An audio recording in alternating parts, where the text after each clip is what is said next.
ربی اشرح لی صدری ویسر لی امری واحلل عقدۃ من لسانی یفقہوا قولی ربی یسر ولا تعسر وتمم بالخیر۔ محرم، اللہ کا مہینہ۔ آئیے دلیل لیتے ہیں۔ صحیح مسلم 2755 میں حضرت ابو ہریرہ رضی اللہ عنہ سے روایت ہے کہ رسول اللہ صلی اللہ علیہ وسلم نے فرمایا، رمضان کے بعد سب سے افضل روزے اللہ کے مہینے محرم کے ہیں، اور فرض نماز کے بعد سب سے افضل نماز رات کی نماز تہجد ہے۔ یعنی اس مہینے روزے رکھنے کا خاص اہتمام کرنا چاہیے۔ یہ اس مہینے کی خاص عبادت ہے۔ اس مہینے کو شہر اللہ محرم کہہ کر شرف دیا گیا، یعنی اللہ تعالیٰ نے اس کو اپنی طرف منسوب کیا کہ یہ اللہ کا مہینہ ہے۔ اس مہینے سے اس مہینے کی شرف اور فضیلت پر دلیل ملتی ہے۔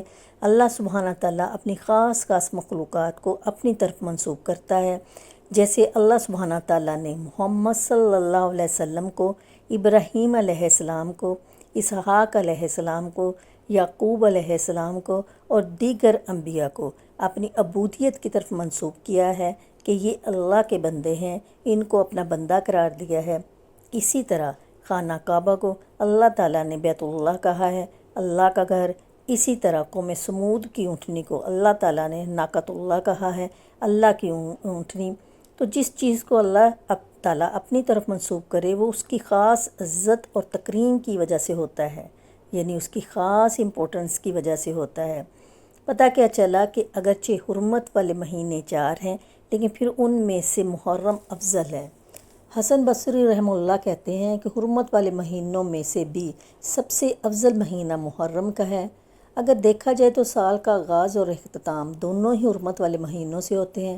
حسن بصری رحمہ اللہ کہتے ہیں کہ اللہ نے سال کو حرمت والے مہینے سے شروع کیا، یعنی محرم سے، اور سال کا اختتام بھی حرمت والے مہینے کے ساتھ، یعنی ذوالحجہ کے ساتھ، اور پھر اللہ کے نزدیک ہجری سال میں رمضان کے بعد محرم سے زیادہ عزت والا اور مہینہ نہیں۔